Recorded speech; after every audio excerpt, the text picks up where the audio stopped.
My name's Pat Murphy. I was born a very short distance from where I'm now sitting. In my blood, there's nothing but West Cork names: Murphy, McCarthy, O'Sullivan, Reardon. After 50-odd years of travel abroad as a journalist, I retired here, and now I live, in retirement, in that lovely little village the other side of the bay. It is here in Crookhaven that I live, move, and draw my pension. We are a community of 72 souls, and at 78, I am the oldest man.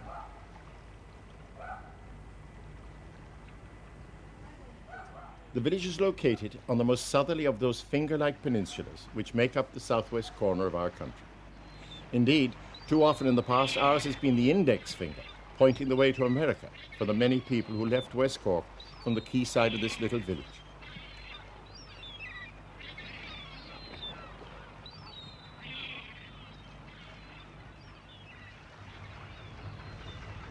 But this is not the story of a sad community nor a deserted place. This is the story of a thriving, lively people, a community forged by life on this finger of land dipped into the Atlantic. For my own place is a conjunction of rocks and water from which no living is won without effort.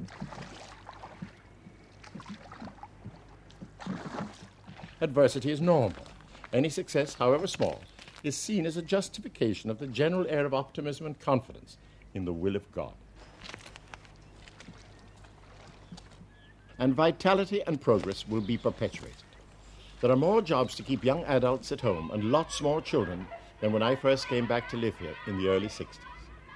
And that in itself brightens a place. On our peninsula, small clustered communities cling together on the edge of the sea, looking in two directions at the same time, towards the ocean on the one hand, and on the other to serving the scattered farms of the interior.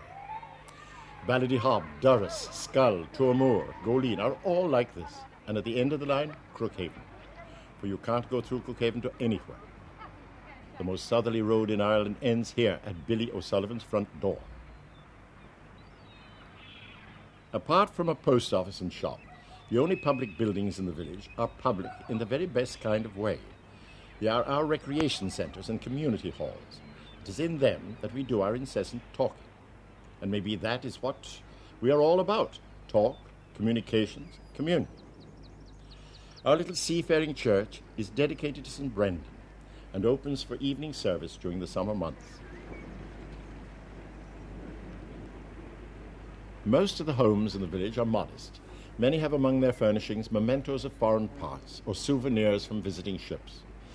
For while this is now a village of tourists and fishing, it was once a village of seafarers, men to whom the Cape meant something more distant than Cape Clear. At one time, the road into the village passed under an archway of whalebone, and ballast stones dumped in the harbour bear witness to a thriving export trade in centuries past. Long before the word tourism was coined, the village boasted two substantial hotels. I live in the only castle in this, the southernmost village in Ireland. Naturally, I don't live in all of it, because there's only one of me. I live in the east wing. As befits a castle, it dominates the entire area and the community therein. Straight on.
Welcome to Castle Murphy.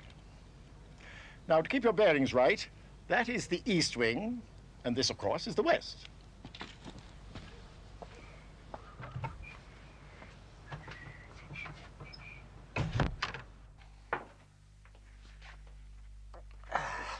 pleasant.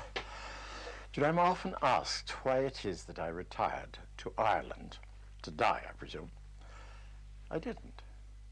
There are parts of Ireland I'd no more love to live in than I'd live in Boston or Birmingham or anywhere else. I retired to West Cork, where I think there are the gentlest, nicest people I know, where I began life and where I'd love to finish it. There were really never many moments in my life when it was absent from my mind, whether I was in Russia or in France or Germany or Italy. I never really lost memory of this place.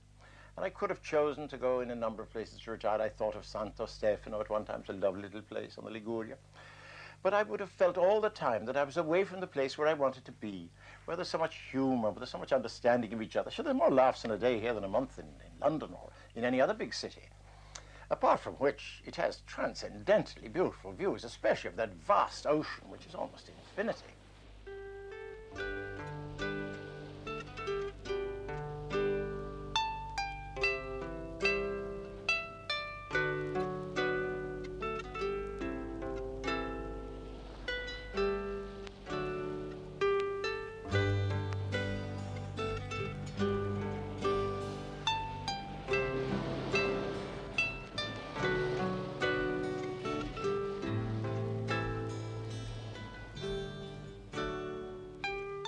This is the raw material, the very stuff of our tourist business, a trade which affects all of us one way or another.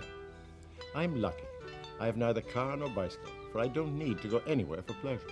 All this delight is on my doorstep.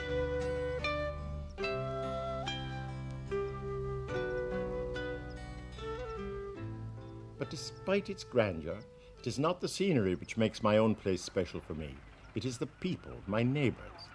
The village is Driscoll Churchill, for that's by far the commonest name. Tommy Tom is a Driscoll and a brave man who spent a lifetime minding shipping in the Irish Light Service. As well as Driscolls, we have other aristocratic names like Sullivan, Mahoney, McCarthy, Leary and Regan, and more exotic ones, Goggin, Roycroft, Tape, Tessing, Birchall, Supple, Ellis, Pyburn, Notter, Nottage, Never and Newman.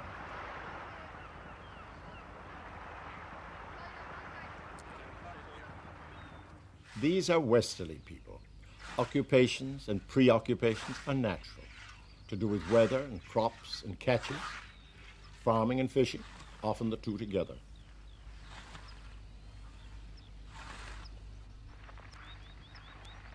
The preoccupation is with getting to that level of, I suppose you can hardly call it affluence, perhaps sufficiency, which enables a family to be snug and the man to have a pint or a plug of tobacco when he has a mind for it. I remember a local shellfisher being admonished by a storm-bound French skipper who reasoned that if the local man worked his boat around the clock and 7 days a week, he could more than double his income. The local man was laconic in his reply. My family is fed, I own my own house and my car, enough is enough, more is greed.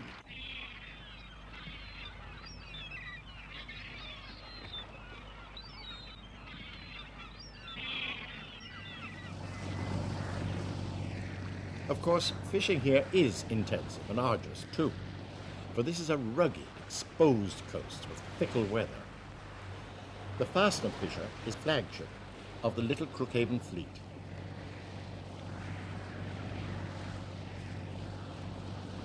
Like the other boats, she works shellfish, salmon, scallops, herring, whatever the seasons and markets dictate.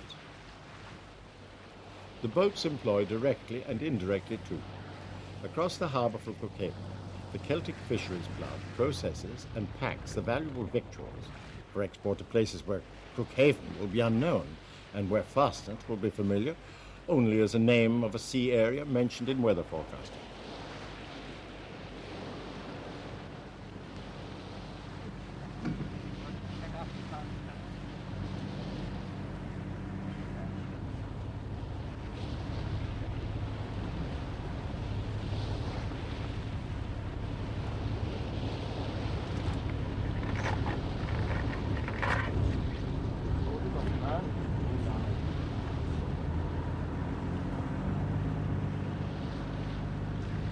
Mariners have recognized the treachery of this inhospitable coast since before Ptolemy gave special mention to it. It is the graveyard of many a tall ship and steamer, and small boats go to sea with a weather eye open. 9 miles out to sea, the Fosset Rock is topped by a lighthouse so bright, they say, that you can read the Cork Examiner by it ashore. Whatever about that, on dark nights it lights my way to the castle. It is part of a collection of devices which tell navigators where they are and where not to go. But it was at the beginning of the present century that this locality played its most important role in communications at sea. A certain Signor Marconi lashed his gadgetry to the top of a tall pole made from 3 masts and commenced to transmit from Crookhaven. Later, Marconi moved his experiments to nearby Braw Head.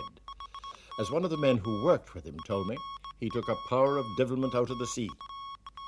Now it is Mizzen Head Signal Station which takes the divilment from the sea. By electronic blips and squeaks, it can seek out and guide tankers, trampers and trawlers. The latest link in a continuum of communications stretching back to the time of Christ. But away from the airwaves, the hub of local communications is the creamery.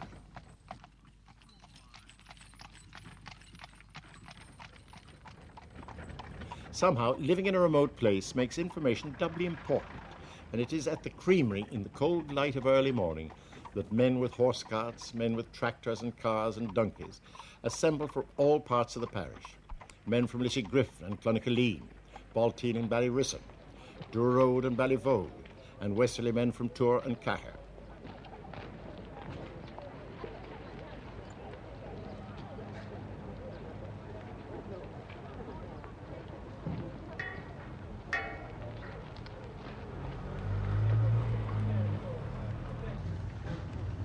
The papers, the post, and parochialism, an inward spiral of communication.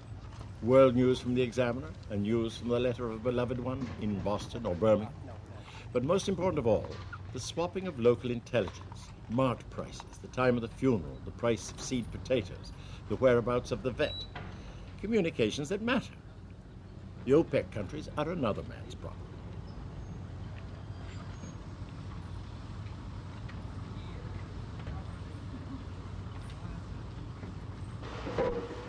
It is also at the creamery that we see an example of the neighbourly spirit of a community like ours. In the unloading queue, you help the man in front of you with his churns, and the man behind also. In return, you have 2 helpers when your turn comes.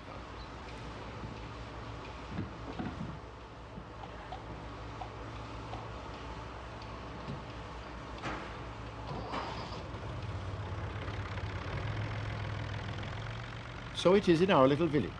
My empty gas cylinders are replaced without my asking for it to be done. A gentle voice will simply say, "I thought you would want for to have me get a cylinder of gas."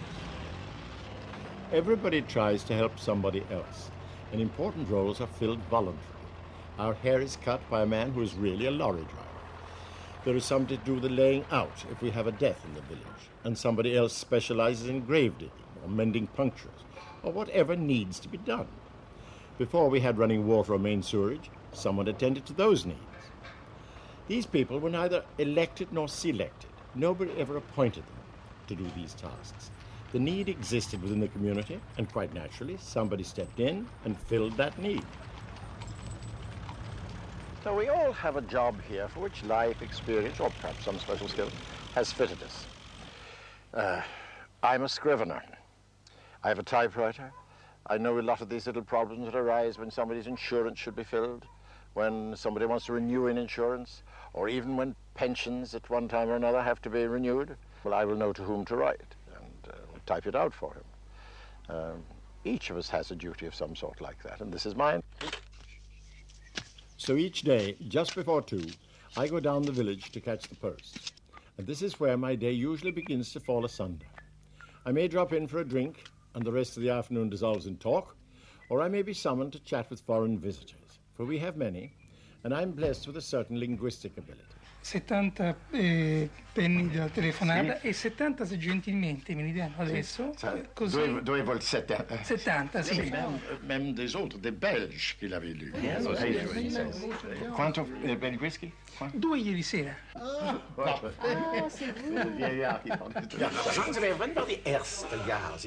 Obviously, chatting to foreign visitors gives me another opportunity to help our little community. For their enjoyment of the locality is essential to our economic survival. Of course, they also brighten and enliven our social lives.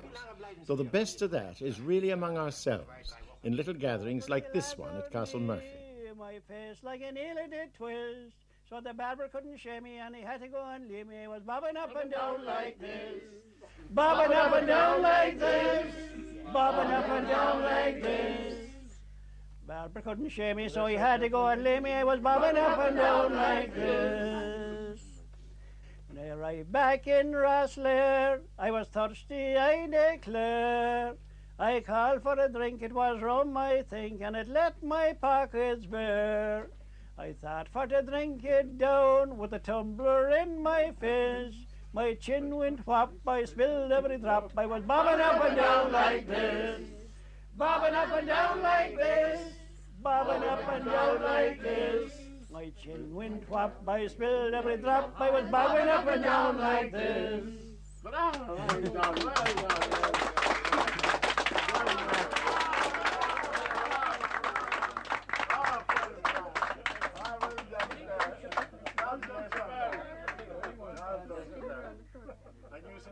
My own place has its share of ballads too, like this one from Fleur O'Driscoll about the coming of the bus. Communications again. On the 5th of December 1949, the Corps Emporion extended their line. 'Twas victory for Goleen that the bus ran 'tis through, when outside of McCarthy's the crowd there did queue. They were not long there till the hoot did blow, and in from the north came the bus fine and slow. With the crowd there too greeted, the flag went up high. No wonder our hackney drivers have reason to sigh. When the bus had gone out to disgust they began, a new way of living they started to plan. Says Liam, it is finished, the whole thing's gone flop. I'll convert my garage into a big shop. Then Danny stood out saying no more drives to Cork. I'll chuck up the damn thing and go back to New York. I'll there buy a taxi as I did before, where passengers are plenty and money galore. And of all the boys, Tim was the smartest by far. He had looked far ahead when he bought a big bar. With it stacked up for Christmas, he'll cut quite a dash, saying to hell what the bus, I've got plenty of cash. So now we have plans settled out in West Cork. We have Liam in his big shop and down in New York, and Tim in his new bar will reign like a king, with his friends all around him saying fill him again. So now to conclude and to finish our song, we hope that we didn't detain you too long. With the bus from Goleen we can go for a spin, and we'll think on the 5th of December again.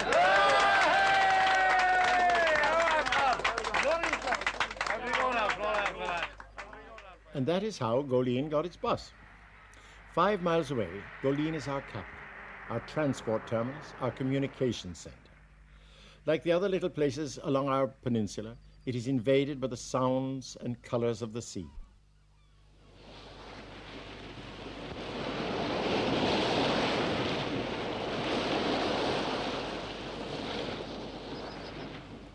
Goleen is our supply centre. There you can buy a fathom of rope or a yard of knicker elastic, a mantle for a lamp, or an elegant hickory handle for a scythe. It is our Switzerland and our Saudi Arabia, having both a bank and petrol pumps.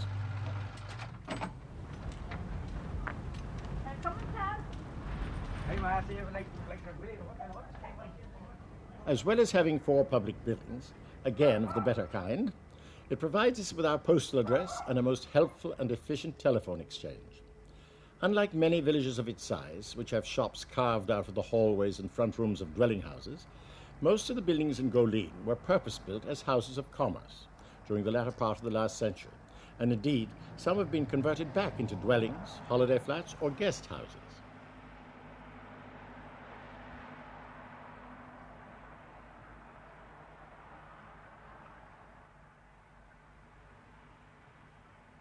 The tradition of trading here is a long one, from humble crossroads market to proud and prosperous little service centre. From Goleen, the circle of communication and service spirals outwards. Expeditions must be mounted to find a hardware or a chemist shop or a secondary school. Expeditions to Skibbereen or Skull or Bantry, depending on your requirements. Let's give. A red, please. 626 Cork 47821.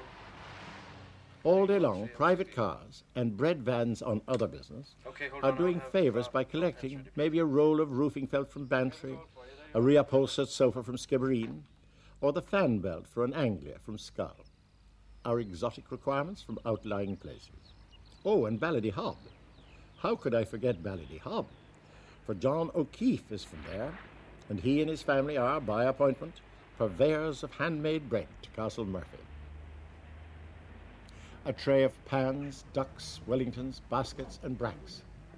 But this abundance should not cause us to forget that my own place, above all others, was scourged and ravaged by the famine. In the early 1840s, there were nearly 25,000 people living on the peninsula.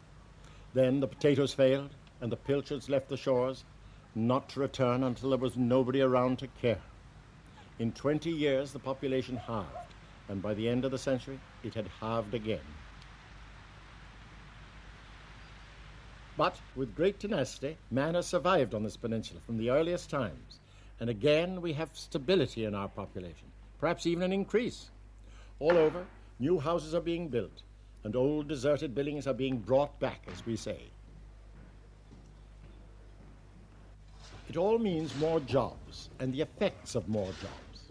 In the last decade, within our own locality, upwards of 50 second homes, holiday houses, have been established by reconstruction or new building, some sited in unlikely places where no house would have been built in former times, when views were hardly a consideration. All over, there is a renewing, a rejuvenation, bustle and activity. Above all, there is the vitality of the young. For me, at nearly 80, it rises my heart to see so many young people with jobs at home or with their own boats or businesses. Culturally, too, there is a renaissance. You can't have the traditional Sunday afternoon bowling with a collection of old geriatrics like me. It's gone out.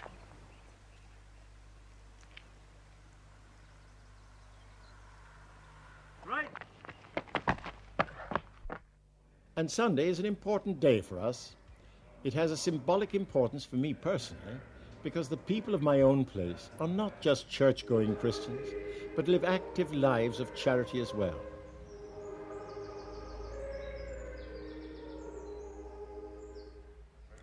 While Vatican II was reassuring, it seems to me that it was anticipated here. Much of what I have observed and participated in down the years has been ecumenical in character.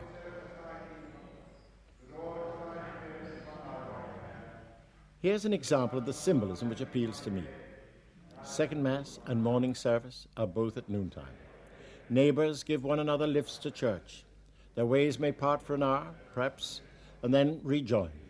If the fashionable two traditions exist, I fail to identify them in the lives of my neighbours.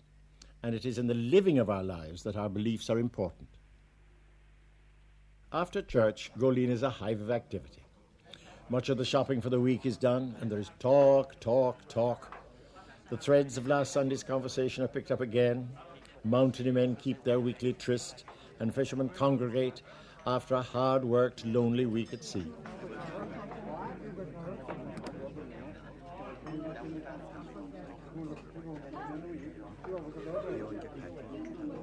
Unlike the creamery chat, conversation on Sunday morning is relaxed, desultory. It is the day of rest until milking time. In the meantime, a good suit is insulation against one's occupation.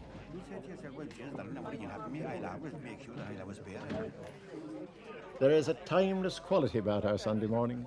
Each Sunday morning is the same as every other one, a comforting predictability. But of course, this place isn't heaven. We can be avaricious, capricious, and unkind. We are perhaps overcautious, maybe devious. But these human failings, to me, are no more than a reflection of our environment. For this can seem a mean and inhospitable place in the teeth of a gale, or after a month of rain, when 3 of your half-dozen bullocks have died, or you've lost a costly net or a string of pots at sea. Our lives are fickle, and maybe so too are we. But we live full lives, and with more joy than grief. We feel privileged to be lifetime tenants of this enchanting place, heirs to a heritage as old as our civilization here, in my own place.